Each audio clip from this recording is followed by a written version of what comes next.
Perfecto, pues empezamos. Tengo el placer de presentar a Ander Agurtegui por un lado y a Íñigo Urrestarazu por otro, dos personas que personalmente me han ayudado bastante en mi carrera en mi corta carrera como investigador.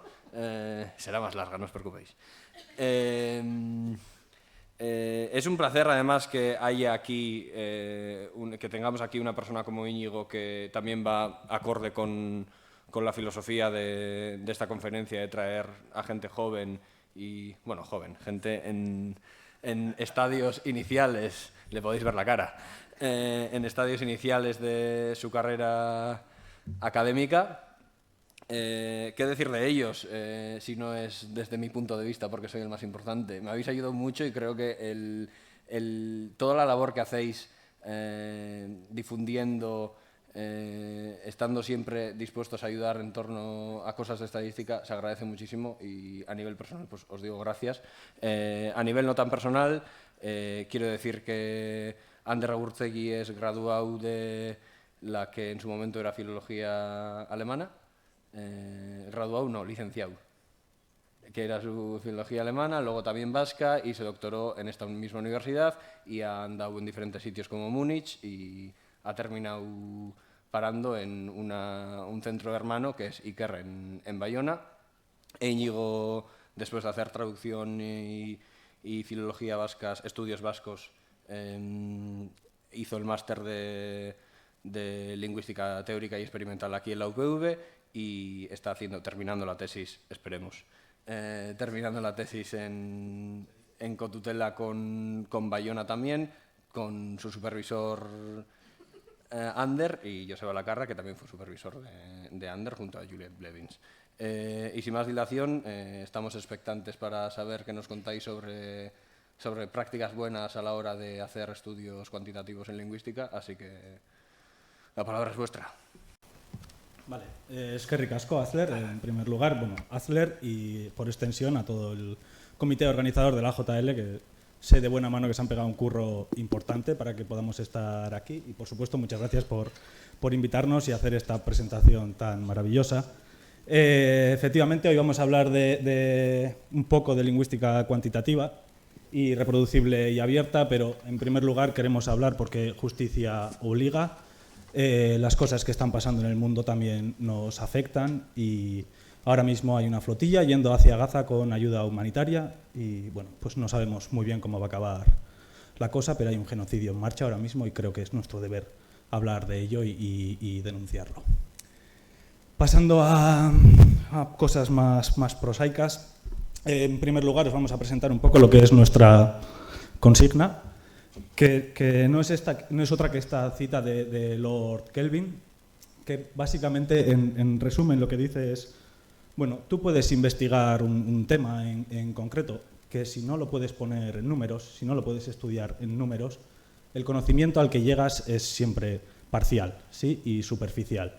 Y para llegar a un conocimiento más profundo de lo que es una materia, en nuestro caso de la lingüística, de cómo funciona el lenguaje, hay que empezar a ponerla en números. Por supuesto, esto no se extiende a absolutamente todos los campos o todos los ámbitos de la lingüística. Estoy pensando en la lingüística histórica, donde una reconstrucción fonológica pues es una reconstrucción fonológica y, por tanto, única y exclusivamente cualitativa, pero se puede informar de manera cuantitativa también, ¿sí? Entonces, bueno, por otro lado, también hay lingüistas que nos dicen que la lingüística siempre ha tenido un lado cuantitativo, un lado matemático, ¿sí? Como nos recuerda esta cita de Joseph. Sin embargo, ¿esto tiene puntero? Sí. Lo que nos recuerda al final, o lo que nos avisa al final es, hoy en día es raro el paper que no mencione algún análisis estadístico de algún tipo, sea más complejo o más simple. Entonces, ahora os vamos a mostrar un gráfico sacado de un artículo de Kortman. El artículo lo tenéis aquí abajo y hemos usado sus propios datos. Y lo que nos dice es, bueno, que el número de estudios cuantitativos va en aumento. Entonces, en el eje Y tenéis la proporción de estudios que en un año en particular han tenido algún tipo de análisis cuantitativo, sea simple, sea complejo. Vale, que no se me olvide decir que creo que esto está basado única y exclusivamente en una revista, ¿sí? En el análisis de una revista. Y en el eje X los años. Entonces, ¿qué es lo que vemos?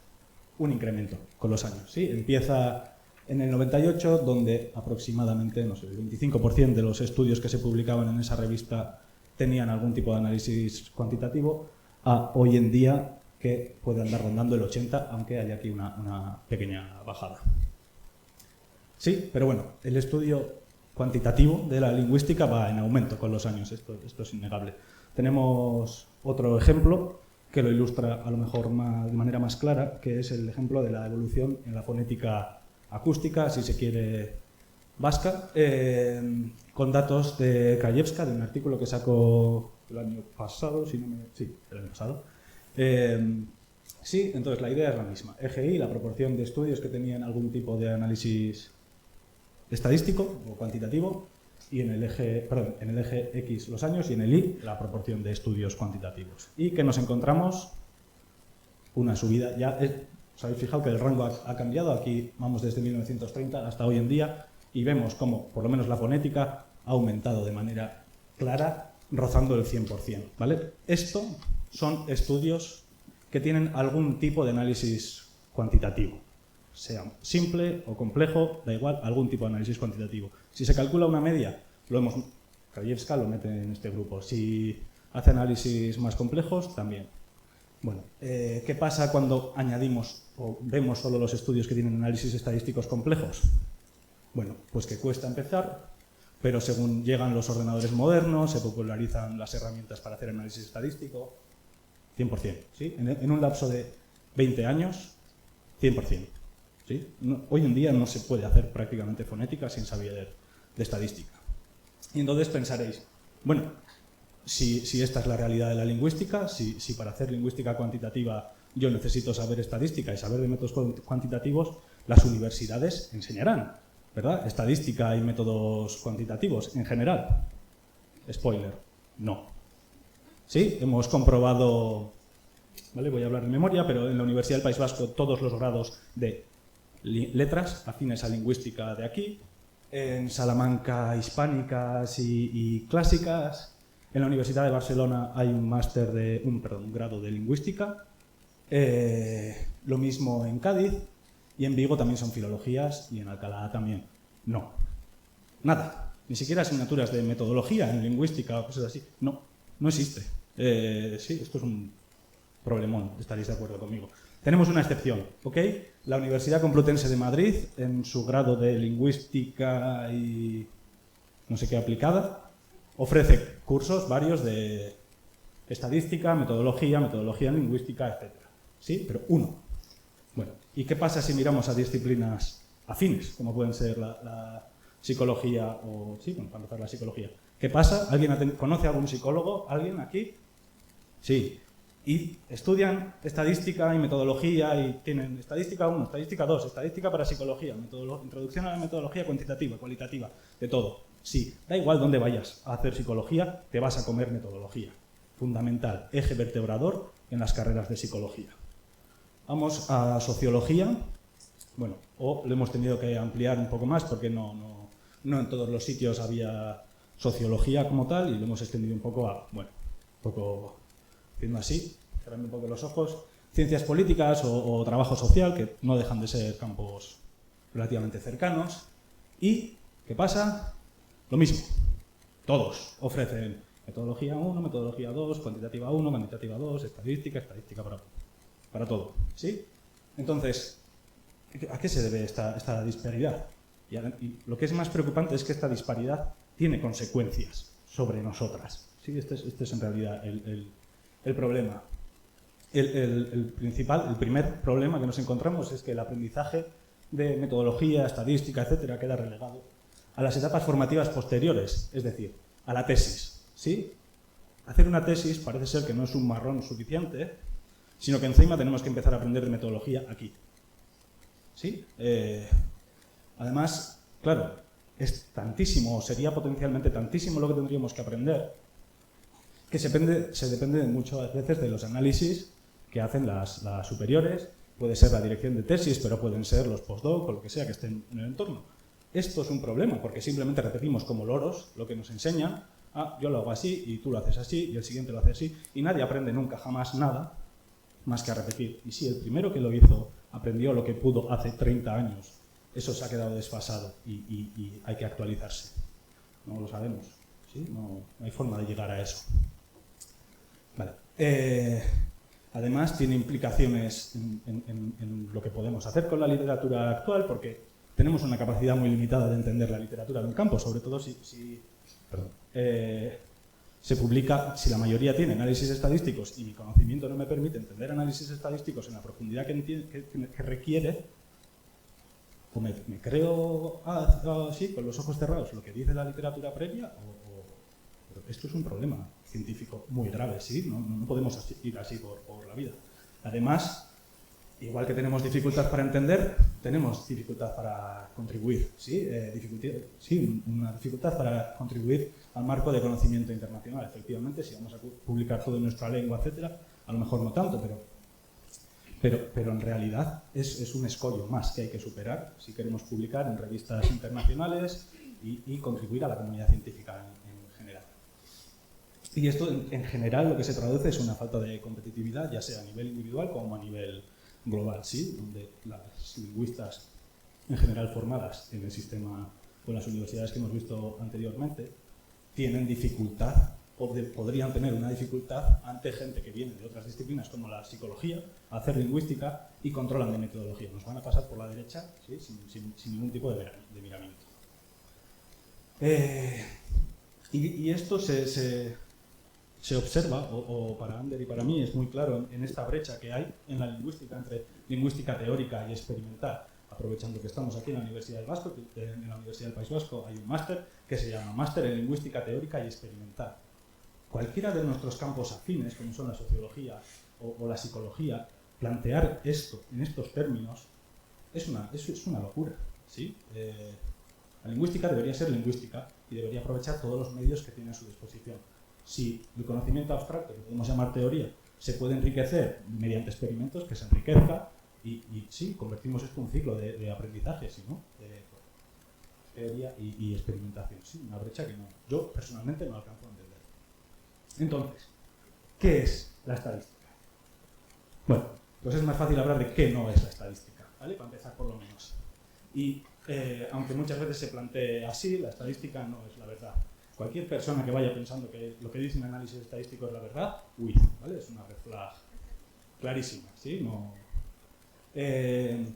Igualmente no es una receta mágica donde tú puedas seguir un procedimiento y llegar a no sé qué conclusiones maravillosas y confirmar hipótesis. No es la estadística, aunque se venda así, aunque haya gente que la quiera vender así o se simplifique así. Sí, tampoco es magia, aunque a veces parece. Algunas cosas que se pueden hacer mediante análisis de datos parecen magia. Vale. Y por último, y muy importante, la estadística no es agente. La estadística no hace nada. Las decisiones, el proceso de entender los datos, etcétera, es responsabilidad de la investigadora. Y no deberíamos dejar el análisis estadístico guiar nuestras conclusiones y nuestras decisiones, y nuestro proceso de generar conocimiento. Y bueno, con esto, para entender qué es la estadística, hay que distinguir de dos tipos de procesos en el mundo. Por un lado están los procesos deterministas, ¿sí? Si A, entonces B. ¿Sí? Si yo suelto mi teléfono, cae al suelo, o lo que es lo mismo, si no lo suelto, no cae. ¿Sí? Estamos aquí, esto es lógica formal. ¿Qué pasa? Que el mundo se empeña en decirnos, bueno, no, A y B pasan a la B, ¿sí?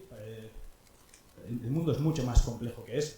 Y si nos empeñamos en hacer teorías deterministas donde una excepción hace que la teoría se caiga de arriba abajo, pues bueno, estamos aprendiendo relativamente poco y es una forma de generar conocimiento bastante aburrida y que se agota muy rápido. Por otro lado, por el contrario, tenemos procesos estocásticos. No sé si habéis oído alguna vez el palabra, pero bueno, el ejemplo más simple y claro es el lanzamiento de una moneda. Tirar una moneda es un proceso estocástico porque no sabemos si va a salir cara o cruz. Hay dos opciones, vamos a obviar que pueda caer de pie, pero hay dos opciones, va a caer cara o cruz. Bueno, el lanzamiento de una moneda es estocástico porque no está determinado qué lado va a salir, pero no sabemos cuál va a salir. Pero además es naif porque, obviando una serie de cosas, podemos pensar que va a salir el 50% de las veces cara y el 50% de las caras cruz. mayoría de procesos del mundo no son así tampoco, ¿sí? Pero, por ejemplo, la cantidad de errores gramaticales o errores de habla que vamos a cometer en 5 minutos es un proceso estocástico, porque no sabemos cuántos vamos a cometer. Podemos cometer 1, 2, 3, 4, 5, 6, y lo que queremos entender es el proceso estocástico que llega a generar un conocimiento para decir, bueno, pues más o menos este rango de errores vas a producir. Pero bueno, pasa lo mismo con el tiempo de reacción. En milisegundo exacto no lo sabemos, pero un rango de valores, el F0 al pronunciar, o el orden de constituyentes de una oración. ¿Cuántas páginas hay escritas diciendo que el euskera es una lengua SOV? Y uno viene y dice, pues yo tengo un ejemplo que es SVO. Y dice, bueno, sí, y al final es las dos, y lo que hay que entender a lo mejor es en qué proporción pasan unos casos, en qué proporción pasan los otros, o cuándo pasa uno y cuándo pasa el otro. ¿Sí? Y enriquecemos el conocimiento, es decir, no, pues no puede ser SOV porque hay un ejemplo de SVO, y no puede ser SVO porque hay un ejemplo de SOV. Se acabó la película. No, esto es un proceso estocástico que podemos entender en mucha más profundidad. Similarmente, juicios de aceptabilidad. Si yo me monto una película de sintaxis generativa en la que asumo que una oración es agramatical y por tanto me monto la explicación, viene una persona y me dice, no, para mí es gramatical, ¿qué hacemos? Ah, bueno, esta persona tiene una gramática diferente y se acabó, pero en realidad ha tirado por tierra nuestra explicación. ¿Sí? En fin, ¿qué es la estadística? La estadística es una herramienta descriptiva. Fin. ¿Sí? Esta también es una de las ideas clave de nuestra charla. No es otra cosa que una herramienta descriptiva. Describe relaciones, describe cosas, pero simplemente describe. No hace otra cosa que no sea describir. ¿Okay? Y además, y esto también se obvia en general cuando se hacen introducciones a la lingüística, es una forma de describir, como todas, basada en asunciones. ¿Sí? Toda cosa que podemos decir mediante un análisis estadístico está basado en una serie de asunciones. A veces más, a veces menos, pero siempre con asunciones. Entonces, ¿qué nos permite describir la estadística? Bueno, pues en primer lugar nos permite describir relaciones entre promedios de variables. Aquí son datos inventados, ¿vale? Los he simulado yo, pero bueno, más o menos la idea es que aquí hay unos tiempos de reacción y unas horas de sueño, ¿vale? Y hemos hecho un experimento en el que medimos cuántas horas ha dormido una persona y cuánto tarda en una tarea de reacción lexicable, lo que sea. Vale. Y estos son los datos. Ya a ojo podemos observar que aquí hay una tendencia decreciente, pero bueno, ¿cuál es exactamente esa relación? La estadística nos permite entender esa relación mejor. Pero ojo, os hemos dicho, pasar. Esto es el código generado para el análisis que viene ahora, pero aquí quiero que veáis el TR, son los tiempos de reacción en función de las horas de sueño, ¿vale? En un modelo de regresión a la media, de regresión lineal, es decir, vamos a construir una línea, ¿sí? En un proceso gaussiano, que ahora mismo suena a chino, pero procesos normales, ¿sí? Una distribución normal, si a alguien le suena, esto es lo que estamos asumiendo, que detrás hay un proceso de generación normal. Y obtenemos estos resultados. No sé si os habéis fijado, antes la línea tenía, ¿sí? Subiditas y bajaditas, ahora es una línea recta y punto. Y lo que vemos es aquí, Regression Coefficients, veis que aquí hay un intercept que dice 140 entre 137 y lo que sea, y básicamente lo que nos dice es, bueno, en las horas de sueño promedio, el promedio, ¿sí? Estamos describiendo relaciones entre promedios, el promedio en las horas de sueño promedio es de 140 milisegundos. No sé si esto es realista o no, me lo he inventado por completo. Y además tenemos esta información que nos dice, bueno, la relación con horas de sueño es de menos 5, lo que sea. Lo que quiere decir es que por cada hora adicional que dormimos, vemos una reducción en los milisegundos que tardamos en responder de 5 milisegundos. ¿Sí? Hemos descrito la relación entre las dos variables. Ok, también nos permite, y esto se obvia siempre, y yo creo que la revolución en lingüística del futuro pasa por aquí, describir fuentes de variación y, muy importante, variabilidad. Sí, el ruido que hay, porque no sé si os habéis fijado, pero los puntos, las observaciones, no caen exactamente en la media que hemos dibujado. Esto no es un problema, ¿ok? Esto se espera que sea así, pero los modelos estadísticos nos informan de, bueno, ¿cuánto podemos esperar que se muevan? En este caso, nos dicen, bueno, 15 milisegundos para arriba, 15 milisegundos para abajo respecto a la media, el 68% de las observaciones. El 95%, 30 milisegundos para arriba, 30 para abajo, ¿sí? 2 veces esta cantidad, ¿sí? Por las propiedades que hemos asumido que tiene esto, ¿sí? Por nuestras asunciones previas. Vale. ¿Qué más nos permite describir la estadística? Nos permite describir valores compatibles. En este caso, da igual, no lo voy a hacer, no voy a dar los números exactos porque da bastante igual. ¿Veis que aquí, en la rayita, hay una raya que es el promedio, esa es la línea más probable, pero hay una sombra gris, ¿sí? Porque hay valores que no podemos descartar. Hemos descartado como probables para la media de relación entre las dos variables. Todo este espacio de aquí, esto es implausible para los datos que tenemos. Este espacio de aquí es implausible. Y este azul es el más probable, pero lo gris sigue siendo muy probable, ¿sí? Entonces, un rango de valores compatibles para las medias entre las dos variables.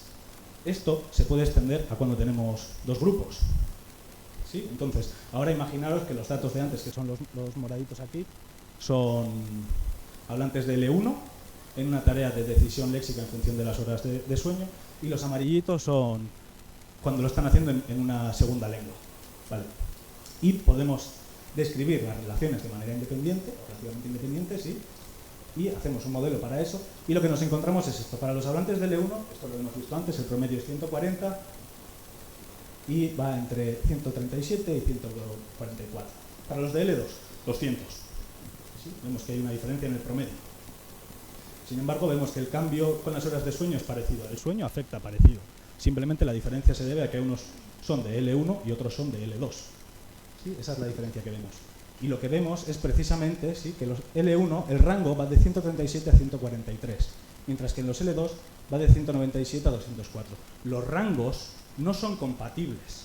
¿Sí? El rango plausible para los L1 y el rango plausible para los L2 están muy lejos. Por lo tanto, concluimos, nosotras, no el análisis estadístico, no la significatividad, no, ¿sí?, los valores que hemos encontrado no son compatibles unos con otros. Por tanto, concluimos que los dos grupos funcionan de maneras diferentes. ¿Sí? Pero parte de esto, no es una caja cerrada, no viene de la nada, parte de la descripción de la relación, ¿sí?, y de los valores plausibles. Y yo creo que eso ha sido todo por mi parte. Ahora le paso la palabra a Ander para que hable de problemas cuantitativos. Vale, muchas gracias, Íñigo. Ya está, esto eran los números, no os asustéis. Ya sé que a alguno igual le ha parecido demasiado, pero yo creo que dentro de su justa medida irnos acostumbrando es una muy buena idea.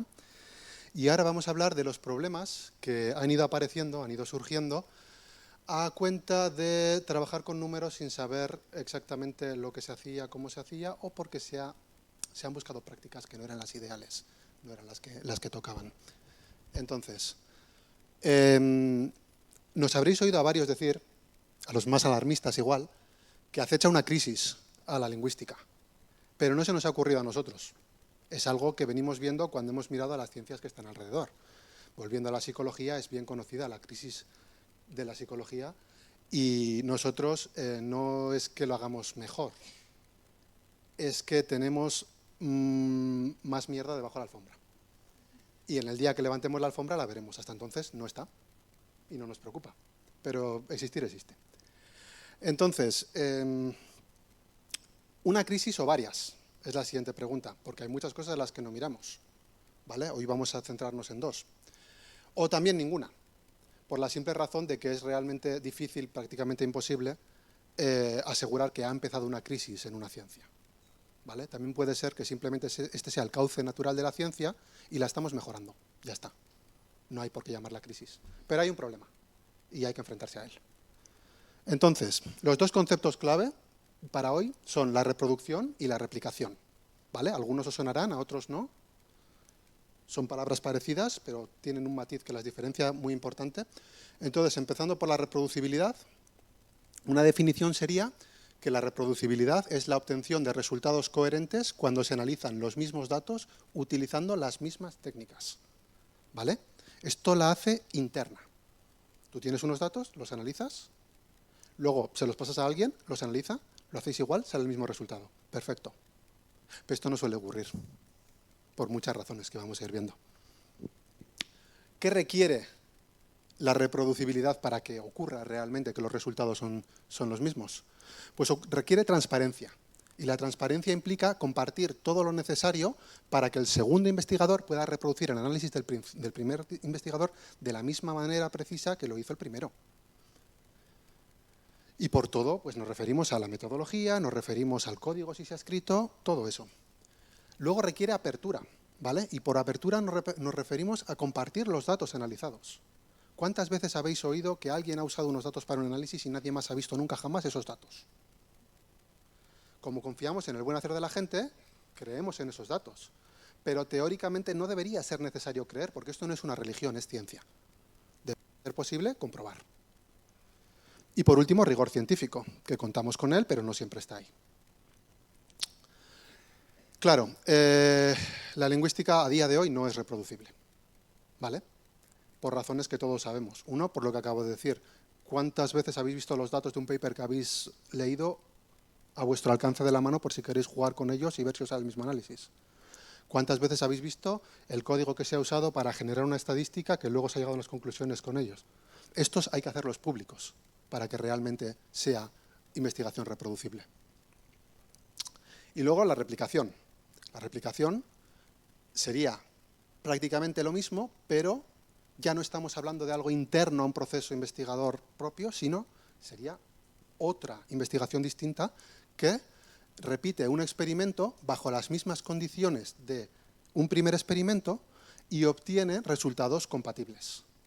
¿Vale? En el primer caso los queremos iguales porque hemos hecho todo igual, aquí no hacemos todo igual, pero sí queremos resultados compatibles, que no sean el opuesto al original.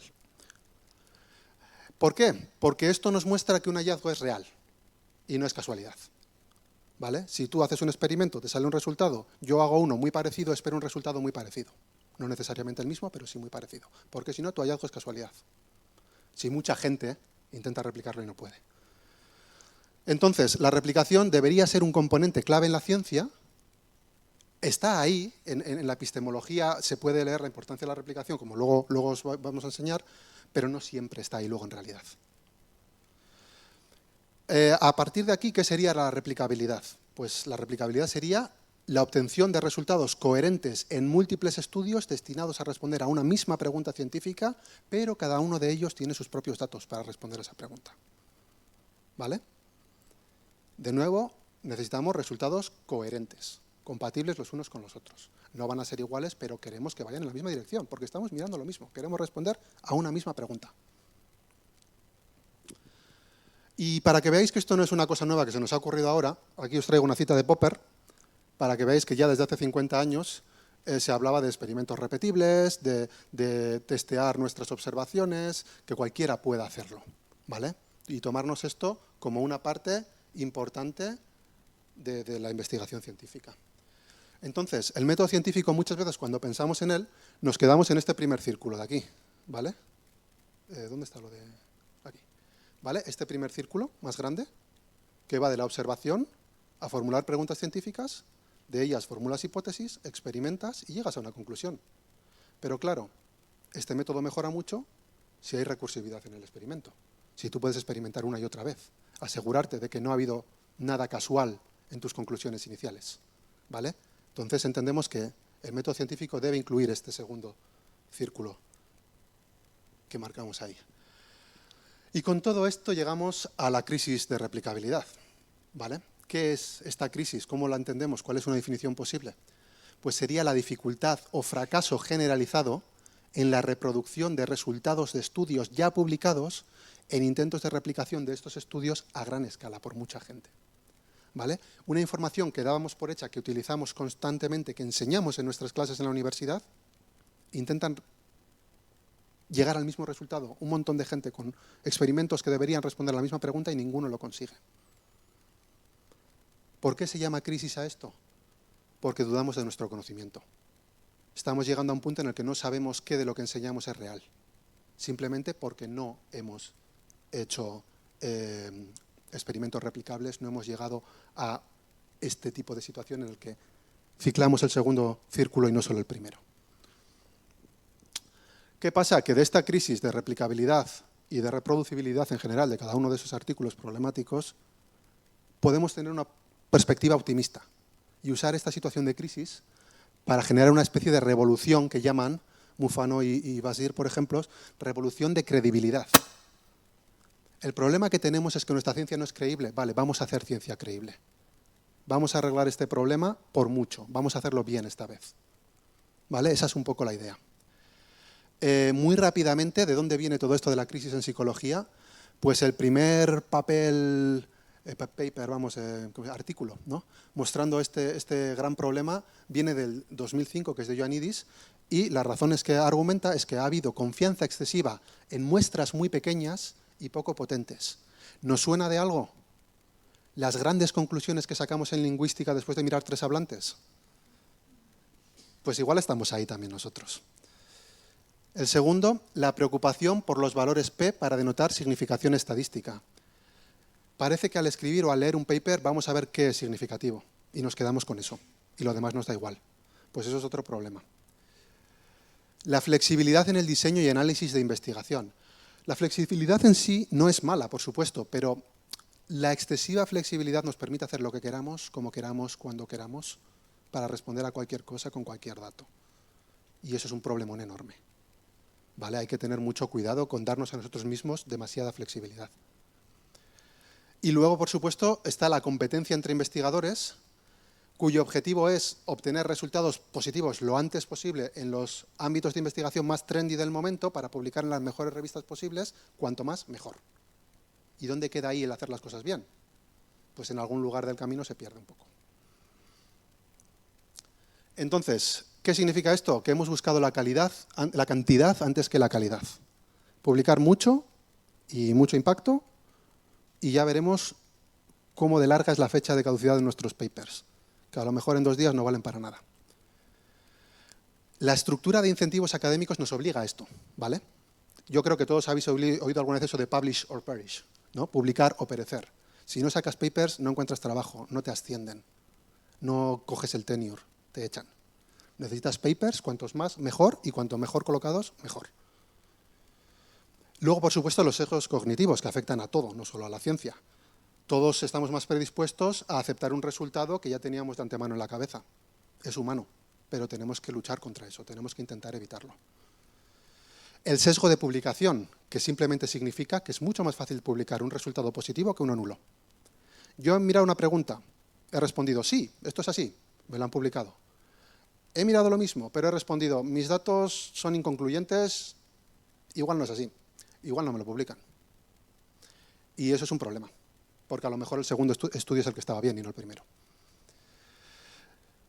Entonces, esto tiene además un siguiente paso, que es que tendemos a citar de forma desproporcionada los resultados positivos frente a los nulos. Tú no citas a alguien diciendo, y no sé quién no encontró nada. Citas a alguien diciendo que encontró algo, sin saber tú con seguridad si lo que encontró era real o no, pero lo encontró. El que no encontró nada se queda en el olvido. Y, por supuesto, la neofilia, que es favorecer la novedad frente a la replicación. Hemos dicho lo importante que es la replicación. Si las revistas prefieren que todo sea novedoso, novel, flashy, estupendo, pues no llegamos a la replicación, porque novedosa no es. Estamos haciendo lo mismo otra vez. Importante, muchísimo, pero novedosa no.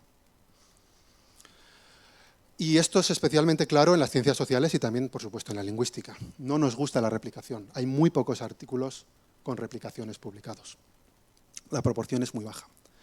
Y luego hemos puesto aquí también la significosis, que es un nombre muy gracioso, que simplemente significa que nos encantan las estrellitas en el análisis estadístico. Vamos a ver qué es significativo. Lo primero que miramos, ¿qué es significativo? Ah, pues esto me interesa porque es significativo, lo demás no. Pues esto es un problema, porque que algo no sea significativo también nos da información y porque no todo lo significativo necesariamente va a mantenerse luego en el tiempo. Vale, con todo esto, no todas las replicaciones pueden salir bien, tienen por qué salir bien, ¿vale? Hay muchas razones por las que podrían fallar. Para empezar, el estudio original puede contener un falso positivo. Hemos visto que hay muchas razones para que los estudios originales contengan falsos positivos.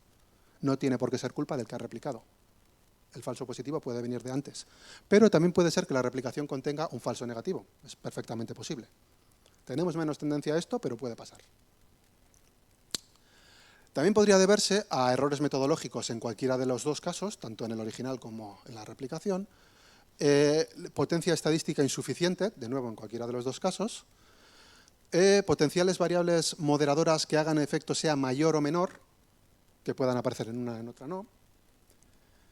Y esto nos lleva a esta imagen, que creo que es bastante evidente, donde hemos descubierto un par de errores y decimos, wow, menuda montaña, y no sabemos la que nos espera debajo. ¿Vale? Si ya vemos muchos problemas, no sabemos los que aún no hemos encontrado. Pero vamos, muy probablemente sean más que los que sí conocemos.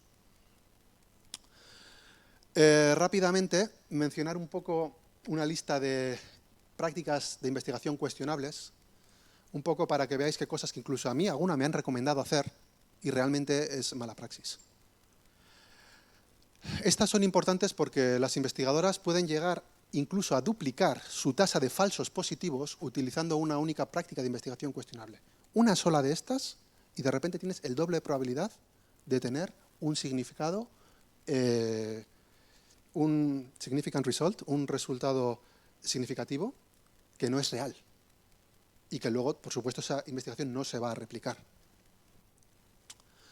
El más obvio es el p-hacking. Para quienes nunca hayáis oído la palabra p-hacking, significa buscar activamente que algo sea significativo. Hay muchas maneras de jugar con tus datos hasta que consigas que son significativos. Por supuesto, esto es mala praxis. Buscar que sean significativos a cualquier precio hace que es muy probable que no sean reales. Y el objetivo debería ser que sean verosímiles, que haya gran probabilidad de que tus resultados sean reales, no que sean significativos. La finalización opcional, que es analizar repetidamente los datos y decidir parar cuando se alcanza la significación estadística. Pongamos que yo quiero mirar algo con 3 hablantes, no me sale significativo. Grabo 2 más, no me sale significativo. Grabo 2 más, oh, es significativo. Pues ya está, 7 hablantes a publicar. ¿Por qué no grabas 3 más? Igual vuelve a no ser significativo. Cuando paramos es decisión nuestra. Y si no lo establecemos de antemano, puede llevar a una práctica de investigación cuestionable. El harking, que es extremadamente común, es formar las hipótesis después de obtener los resultados. En lugar de hacerte una pregunta, una hipótesis, coger datos, responder a esa pregunta, como tus datos no eran muy útiles para la pregunta que habías hecho original, pues te buscas otra, que sí sean más útiles o que lo parezcan, y publicas lo segundo. Pero ese no es el método que estaba siguiendo. Ese es un método distinto que ha seguido después y que a lo mejor no es el método científico. Spoiler, no lo es. Y luego está, por supuesto, la publicación selectiva, porque muchos de esos resultados nulos, en los que no había nada significativo, se quedan en el ordenador del investigador, ni siquiera se mandan a publicar, porque escribir el paper es mucho trabajo, y si no me lo van a publicar, yo no lo escribo. Y esto es una práctica de investigación cuestionable, muy comprensible, pero cuestionable, porque luego el siguiente investigador que quiere investigar sobre lo mismo, 1, va a pensar, esto no lo ha mirado nadie, y 2, va a pensar, los que lo han mirado les ha salido que sí, porque es que los otros no lo mandaron. Entonces, bueno, muchas veces eso, seleccionamos solo parte de nuestra investigación porque cuenta una buena historia, porque funciona, por lo que sea, y descartamos el resto. O en ocasiones descartamos toda la investigación porque no llegamos a encontrar esa buena historia que publicar. Luego tenemos salami slicing, que hemos llamado hacer chorizos. La expresión más castiza que salami slicing. Sería publicar los resultados de un solo estudio en múltiples ocasiones sin informar con transparencia de lo que se está haciendo. ¿Vale? Hay razones para dividir estudios, en muchas ocasiones tiene sentido, pero en otras ocasiones estamos haciendo chorizos. Estamos decidiendo que con una vez que nos sale algo bien, vamos a sacar 3 papers, vamos a decir lo mismo, le damos una vueltecita y ya está. Y a veces hay razones para hacerlo, pero en la mayoría de los casos, oye, vete y busca más datos. El sesgo de publicación, que es un poco lo que hemos mencionado antes, ¿no? Que al publicar se va a favorecer los resultados positivos, los resultados significativos, y se van a publicar más que los no significativos o nulos. Y esto ya no es culpa del investigador necesariamente, sino del investigador que ha pasado a ser editor de una revista, por ejemplo, que a lo mejor decide que esto no lo publico porque ¿qué me estás contando? Y esto sí lo publico porque mira qué novedoso y espectacular.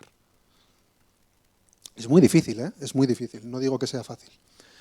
Y luego lo que también hemos mencionado un poco antes, pero ahora vamos a mencionar más, que son los grados de libertad del investigador.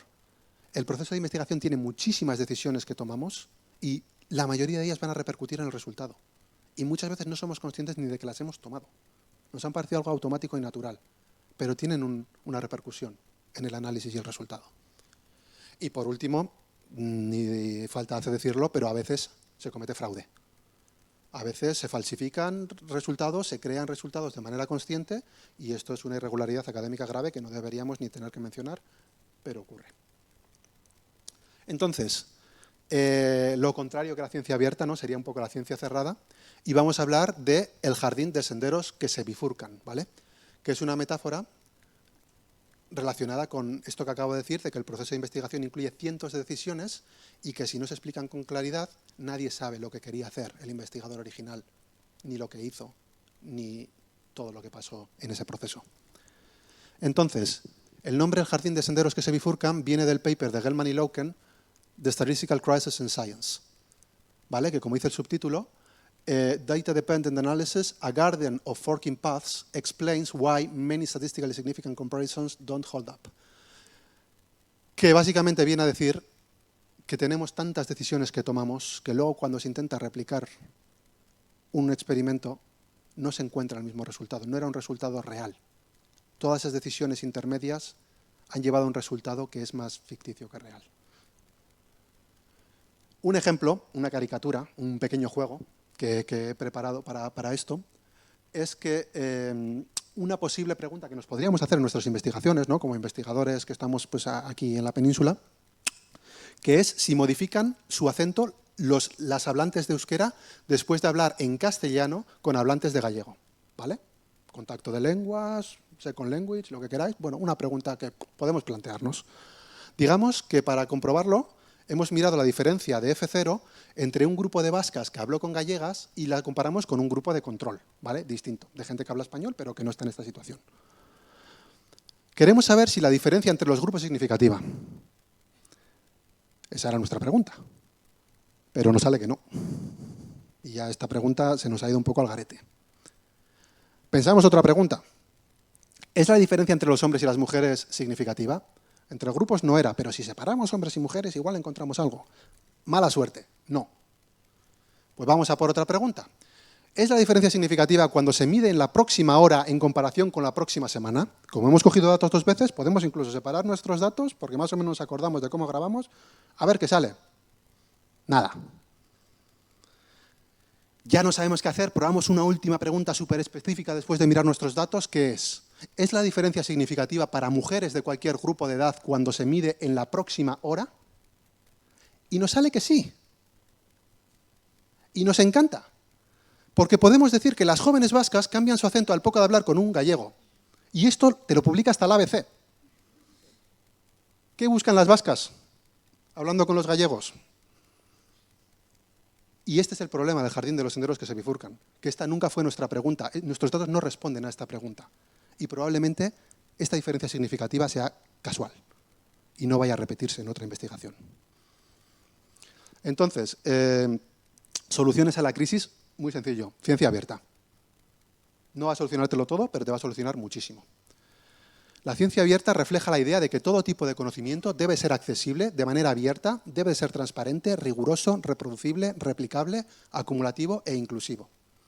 Es mucho trabajo, pero es que hacer las cosas bien requiere más trabajo. Ya aparece como uno de los pilares de la ciencia, o sea, ya aparece la ciencia abierta como uno de los objetivos de la UNESCO y tiene un gráfico muy mono con los pilares, que sé que no se ve muy bien, pero luego vamos a compartir el link de las diapositivas, por si alguno quiere mirar cualquier cosa que hemos presentado hoy. Entonces, la ciencia abierta tiene que ser creíble, ¿vale? Los científicos deben estar dispuestos a que sus afirmaciones y descubrimientos se sometan a un escrutinio justo. Tenemos que estar dispuestos a aceptar la crítica. Tiene que ser confiable. Los resultados científicos deben comunicarse con exactitud y el público general debería poder confiar en los resultados que lee. Debe de ser transparente, muy clara. Los métodos y los resultados deben comunicarse con todo detalle, de modo que puedan ser replicados de manera independiente, ser evaluados y acumular el conocimiento generado para futuras investigaciones. Debe de ser accesible para todos, no solo los que paguen por una suscripción. Debe de ser inclusiva, debe de ser diversa e integradora. Los científicos de grupos infrarrepresentados deben tener igualdad de participación y oportunidades. Debe ser colaborativa, aprovechar al máximo los recursos disponibles y los investigadores deben trabajar de forma cooperativa en vez de competitiva para producir trabajos de mayor calidad, porque entre muchos trabajamos mejor que cada uno contra el otro. Debe de ser autocorrectiva, basarse en pruebas precisas en su búsqueda de conocimiento. Los errores en artículos deben corregirse y explicarse, y esto debe normalizarse como parte del proceso científico, porque hoy en día se hace muy pocas veces. Ir a un artículo anterior y decir a la revista, oye, me equivoqué, ¿me lo puedes corregir con este párrafo nuevo? Gracias. No se hace. ¿Vale? Esto nos lleva a los principios FAIR, que se han popularizado últimamente, que serían, rápidamente, findable, ¿vale? Podemos usar recursos como OSF para hacer encontrable nuestra investigación. Accessible, utilizar software de acceso libre, porque mucha gente no puede pagar el software de pago, ¿vale? Si utilizamos todos R, Pratt, lo que sea Elan, software de acceso libre, para lingüística hay un montón. Interoperable, que significa que los nombres de archivos sean informativos, que los datos estén bien estructurados, si es necesario idealmente preparas un libro de codificación de datos, etc. Y reutilizable, y para eso añadimos una licencia de Creative Commons para que el resto puedan usarlo y nosotros no perdamos nuestra propiedad intelectual. Entonces, yendo hacia una lingüística cuantitativa, reproducible y abierta, pues tenemos un problema, y es que la metodología hay que integrarla en el currículum universitario, ¿vale? Vamos un poco tarde. Debe de ser un eje vertebrador de la formación de lingüistas del futuro y del presente, y luego ya lo será también de la lingüística en sí, ¿vale? Esto es necesario. Vamos poco a poco, cada uno desde donde podamos empezar, pero en esa dirección. Por supuesto, esto no es fácil. Hay muchas destrezas y conocimientos que tenemos que adquirir, ¿vale? Programación. Nos pilla lejos, pero es cada día más necesario. Si yo hago un análisis con un programa que me deja hacer clic aquí, aquí, aquí, aquí, luego ni yo mismo me voy a acordar de dónde hice clic. Si lo tengo todo programado, mi código dice exactamente qué he hecho. Y lo puedo leer en 1 año, en 2, lo puedo pasar a quien quiera. Estadística. Ya hemos intentado mostrar lo muy útil que es, pese a que no es para todo lo que quizá podamos creer, es muy útil, es muy necesaria, va muy de la mano de la programación porque la mayoría hoy en día la hacemos programando y es, claro, crucial para el diseño de recogida de datos, para entender cómo diseñar un experimento. Hay que saber de estadística antes de empezar. No vale con hacer mi experimento, tengo mis datos y luego voy a la estadística que me la apañe, porque igual ya es un cacao inarreglable. Tienes que saber tú lo mínimo de estadística, lo necesario, para diseñar algo que tenga sentido luego para tu análisis. Entonces, unos recursos para ya ir acabando. Para lingüistas hay bastante para trabajar con R, ¿vale? Entonces, si alguien tiene interés, luego podéis coger el QR de la presentación e ir mirando. Los hemos ordenado más o menos de más fácil a más difícil o en el orden en el que yo los miraría, aunque Davis aquí igual podría ir más arriba. Python, porque también en algún momento vamos a usar más y más Python. Y para estadística, uy, qué grandes salen las referencias. Bueno, para estadística frecuentista tenemos mucho, porque llevamos muchos años haciendo estadística frecuentista en lingüística. Y, por ejemplo, el libro de Winter es muy conocido y está muy bien, y mucha gente seguro que ya lo habéis utilizado, pero hay otras cosas más, no todas son para lingüistas, pero todas son recomendables. Para ciencia abierta tenemos ya un par de recursos, ahí pone Pennington 2023 y Cumming 2012, pero luego las referencias completas están abajo. Para bayesiana, que para nosotros es clave en lingüística, pero entendemos que la mayoría de gente todavía no está haciendo bayesiana. Nosotros llevamos ya unos años que solo hacemos bayesiana, no hacemos frecuentista. Ya hay un par de recursos en lingüística. Kurt es un recurso general, pero está muy bien como introducción porque es muy sencillito de seguir. Barreda y Silbert es iniciación para lingüistas que es muy llevadero. Y el de Nissenboim et al. Es más complicado, pero es un muy buen libro también para aprender un montón. Y lo que creemos que es el futuro, ojalá cercano, la inferencia causal. Esto todavía no se está haciendo en lingüística, pero se está haciendo en disciplinas afines y creemos que se va a hacer pronto. Y tenemos muy buenos recursos como el libro de McElrath o el de Cunningham, que también podemos ir utilizando. Y este es el final de la charla. Aquí, como digo, tenéis las diapositivas en ese QR y aquí el repositorio con el que hemos hecho la estadística, las propias diapositivas y todo. O sea, aquí todo es reproducible. Si queréis las diapos, las podéis sacar del repositorio que hay a la derecha. Y si solo las queréis ver, es una página web en el de la izquierda. Muchas gracias.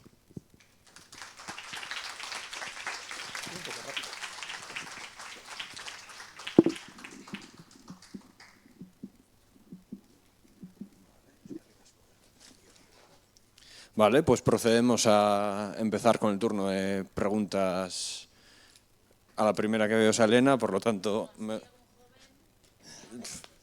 O que calle para siempre. ¿Hay algún joven? Sí, parece haber una joven.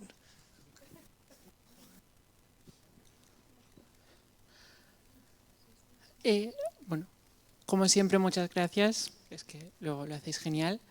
Y yo tengo dos cuestiones. Una de ellas creo que ya os la he hecho una vez, pero la vuelvo a repetir por aquí. Una es, ¿qué hacemos en los casos, principalmente con grupos de investigación llevados por investigadores algo más mayores que tienen esa idea de tenemos que exprimir todos los datos antes de compartir los datos? Porque primero hay que exprimirlo absolutamente todo. Y la segunda es qué hacemos con, pienso principalmente en sociofonética, la idea de compartir datos y la parte ética de compartir los datos por todas estas cosas de comités de éticas y demás.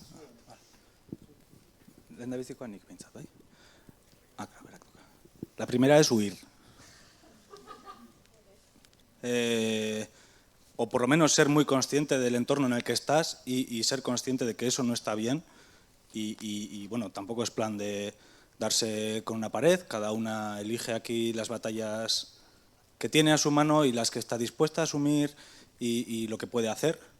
Pero no hay necesidad de trabajar, de incurrir en malas prácticas, porque algún día van a salir y tú vas a haber puesto tu nombre en algo que luego va a haber sorpresas, ¿sí? Entonces, bueno, yo soy más de prevenir antes que curar. La segunda era sobre la posibilidad de compartir o no todo lo que tienes. Bien, es verdad que en lingüística hay muchas veces que no puedes compartir todo lo que tienes, pero compartir parte ya es muy útil, ¿vale? Por ejemplo, yo estoy pensando en casos en los que he mirado entrevistas dialectológicas de hablantes que te están contando literalmente su vida y que no puedes poner un pi cada vez que dicen el nombre de quien se están acordando, porque no siempre es para bien. Entonces, ¿qué he hecho muchas veces? He subido a distintos repositorios datos de mis mediciones de F0 o de mis mediciones de distintas métricas para sibilantes. No es ideal, porque a lo mejor mis mediciones no son ideales, incluso yo mismo las quiero hacer de manera distinta en el futuro, pero ya es útil, porque la gente puede seguir mi análisis desde el segundo paso, en vez de desde el último o desde ninguno. En otras ocasiones también lo que hemos hecho ha sido diseñar experimentos que no incurran en ninguna información personal, para que no haya ningún problema para compartirlos. Claro, en proyectos que ya están en marcha esto no se puede hacer. Si yo voy, por ejemplo, pues no sé dónde está Roxana, pero cuando yo voy con la gente del COSER, yo grabo como se graba en el COSER. ¿Y qué le voy a hacer? Es lo que hay. Yo eso luego no puedo compartir los audios, para empezar, porque no son míos, porque son del proyecto. Pero si fueran míos, tampoco puedo compartir los audios porque se dice un montón de cosas privadas. Y, sin embargo, no hay ningún problema en compartir valores numéricos, lingüísticos, que también son útiles. O sea, a mí me han pedido, por ejemplo, fijaos qué poco hay, que nos han pedido ya, creo que a los dos, cosas sueltas que tenemos, y yo hasta hace literalmente 5 años solo hacía lingüística histórica, no me dedicaba a nada cuantitativo. Nos han pedido ya muchos tipos de datos para utilizar en clase, porque no hay suficientes. Y yo tengo un montón de grabaciones que quizás se da información privada, pero luego si yo extraigo simplemente valores, pues para la frecuencia fundamental, para las formantes de las vocales, lo que sea, todo eso ya es útil para enseñar todo esto en clase. Porque a lo mejor quieres usar, yo qué sé, ejemplos del euskera. Pues nosotros tenemos ejemplos del euskera. Coge estos datos. ¿Vale? Entonces, lo que puedas merece la pena.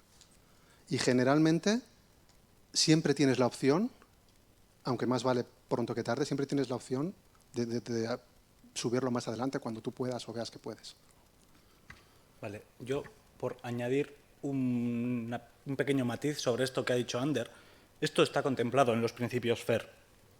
Interoperable, nombres de archivos informativos, datos bien estructurados, libro de codificación de datos. Yo, si comparto el script de Pratt que he usado para hacer mis mediciones y alguien quiere utilizar, decirme, hey, pasa este otro script de Pratt.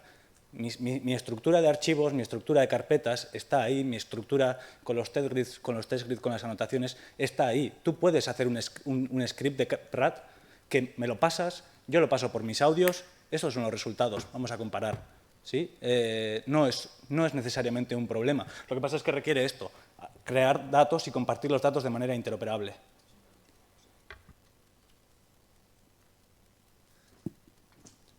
Y luego, por ejemplo, hay gente que me ha dicho No digo que sea tu caso para nada, pero hay gente que me ha dicho, es que yo no me atrevo a compartir mi código porque escribo código fatal. Yo le he dicho, hombre, pues como yo. Somos lingüistas, no programadores. Lo mejor que te puede pasar es que te lo critiquen, porque entonces te lo están corrigiendo y la próxima vez vas a saber hacerlo mejor. Si desarrollamos una pequeña tolerancia a la crítica, pues de repente es súper útil. Yo lo comparto, alguien me dice, oye, esto está mal hecho, hazlo mejor así. Yo, vale. Luego voy a mirar, por supuesto, porque igual no me creo que esté mejor así. Pero me lo miro, está mejor así, lo hago así la próxima vez. Entonces, si bien es verdad que la primera vez igual cuesta un poco subir código que tú sabes que no es muy bueno porque te ha costado un montón y además estás aprendiendo y no sé qué, pero es la manera. Es la manera. Y muchas veces, si lo envías a la revista ya siendo todo público, si tienes suerte, algún reviewer se va a tomar el tiempo de mirar tu código y vas a aprender un montón. ¿Vale? No va a pasar siempre, pero si le mandan a Íñigo, por ejemplo, lo va a hacer. Hay bastante gente que lo hace. Entonces, esto es súper importante, ¿vale? Por un lado, para que todos nos creamos más los trabajos de otros, es que te voy a decir más, los que miramos el código tenemos una tendencia, casi sin querer, masiva, a aceptar los papers que nos han dado todo, ¿sabes? A menos que me hayas hecho un desastre, ¿me estás dando todo como yo creo que hay que hacer la ciencia? O sea, te voy a mirar con buenos ojos. ¿Sabes? Yo voy a intentar ser justo, pero, coño, un mini punto te voy a sumar sin querer, ¿sabes? Simplemente porque estás haciendo las cosas bien, metodológicamente. ¿Vale? Y no me parece ni mal, ¿eh? No me parece que estoy favoreciendo a los que tienen mi ideología. Me parece que la metodología es una parte muy importante de un trabajo de investigación y tú la estás haciendo mejor que otros, simplemente. Sí, por poner un ejemplo práctico de lo importante de compartir, esta mañana, yo creo, ha habido una charla de nasometría en la sesión de fonética. Bueno, por primera vez se lleva usando la nasometría desde el 70 y pocos para hacer investigación en lingüística. Se ha compartido por primera vez el script de Pratt utilizado para tomar las mediciones el año pasado, 2024. No me viene el nombre, gente de CUNY, ¿no? De Nueva York. Sí, el grupo de Lisa Davis. Me pongo a mirar el código porque es lo que estaba mirando entre los... Error, ¿sí? Mismatch entre lo que se reporta en el paper y lo que el código hace, en realidad. Y es un error relativamente relevante porque tiene implicaciones en las mediciones que se toman. La literatura previa de nasometría está plagada de estos problemas, donde la gente dice, yo he calculado nasalance, os apañéis sobre qué lo he calculado o sobre qué no. Y hasta que una persona no lo ha compartido, no podemos en realidad evaluar si de verdad han hecho lo que han dicho o han hecho otra cosa. ¿Sí? Entonces, es beneficioso porque permite decir, hey, cuidado, porque estamos diciendo que hacemos unas cosas y en realidad hacemos otras. Vale, esta pregunta ha dado para mucho, pero como Asler no nos para, voy a parar yo. ¿Hay más preguntas que queréis hacer alguno? Sí, ¿hay otro joven? ¿Hay otro joven? Tú estabas antes, no pasa nada. No. Hay otro joven. ¿Quién era, pues?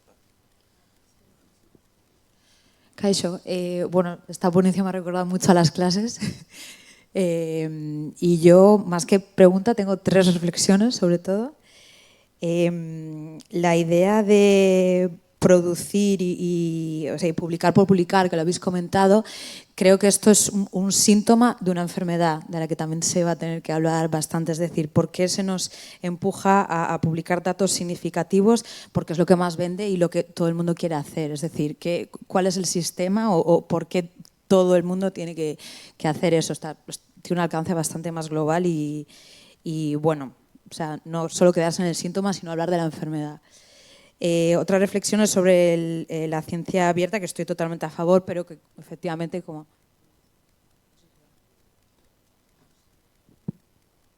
Badby.